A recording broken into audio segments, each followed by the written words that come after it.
Hey, thanks for joining me for today's online video. So I want to mine out a couple of ideas regarding adversity and its purpose in the middle of difficult times. All of us face adversity, and adversity, when it comes along, exposes some long-held beliefs that maybe we're completely unaware of. Beliefs that drive the way we look at our day, the way that we live our day, the way we relate to people. Beliefs that especially give us a view of what our future ought to be. I don't know about you, but I love to plan, and when I have a plan, I love to see that plan worked out and fulfilled the way that I envision it happening. Whether that is my daily shopping thing, I am a hunter-gatherer. I don't go around and mingle in the store and look for different things. I go in with a list, I have a plan, I know where it's at in the store. But it's interesting to me that those kind of presuppositions, those kind of beliefs can really get upended very easily because life is far more spontaneous than my pre-planned view of the future. A lot of us came into this particular season with plans. We had plans for Easter lunches together. We had plans for graduation, for out-of-town vacations. Some of us had plans for our retirements. And all of those plans are up for modification right at the moment. We're trying to do our best to keep true to the schedule and our vision of the future, but we can't always do that.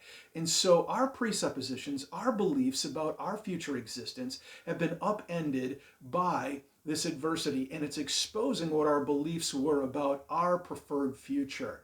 And we have to look at that and say, was I including room for God's sovereign grace to work in my circumstances, or was I just purely in charge of it? And James chapter 4, verses 13 through 17 challenge us to remember that God is God and we are not. And we need to remember that, especially when we plan. This is what James says. Now, listen to you who are saying, today or tomorrow we will go to this or that city, spend a year there, carry on business, and make money. Well, you don't even know what will happen tomorrow. What is your life? You are a mist that appears for a little while and then vanishes. Instead, you ought to say, if it is the Lord's will, we will live and do this or that.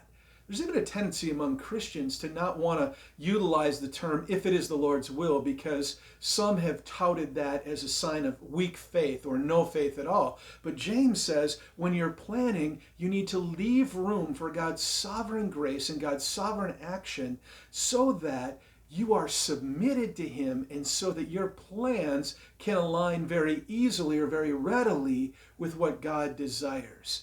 So we need to begin to embrace and include the idea that God is in charge, that God is at work in the middle of our circumstances. When we plan ahead, we just simply don't know what might happen. We have no clue what tomorrow holds.